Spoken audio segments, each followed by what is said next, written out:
Paytm payments bank बंद झाली, तुमच्या ठेवी सुरक्षित आहेत का? नमस्कार मित्रांनो, आज आपण समजून घेणार आहेत रेग्युलर बँक आणि पेमेंट्स बँक यामधला फरक. ज्या पद्धतीने रेग्युलर बँका SBI असेल, HDFC असेल, ICICI असेल मोठ्या प्रमाणात कर्ज वाटप करतात, मोठ्या प्रमाणात ठेवी स्वीकारतात, क्रेडिट कार्ड इश्यू करतात, त्या पद्धतीनं पेमेंट्स बँकांना कर्ज वाटप करू शकत नाहीत, 2 लाखापेक्षा जास्त ठेवी स्वीकारू शकत नाहीत आणि क्रेडिट कार्ड इश्यू करू शकत नाही. ते फक्त UPI ट्रान्झॅक्शन, मनी ट्रान्सफर या पद्धतीचा बिझनेस करतात. तो पेटीएम पेमेंट बँक बंद का झाली?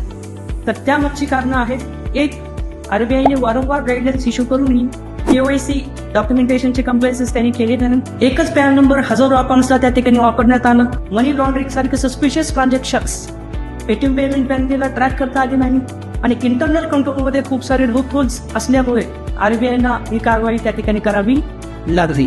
पुढचा प्रश्न, तुमचे पैसे सुरक्षित आहेत का? RBI नुसार पेटीएम पेमेंट्स बँकेकडे पुरेसा फंड आहे जेणेकरून तुमच्या ठेवी सुरक्षितपणे परत देण्यात येतील. यातून आपल्याला एकच कळतं, बँकिंग क्षेत्रामध्ये किती जरी टेक्नॉलॉजी आली तरी RBI कंप्लायन्सेस इज ऑलवेज किंग. अशाच सोप्या व्हिडिओसाठी फॉलो आणि सबस्क्राईब करायला विसरू नका.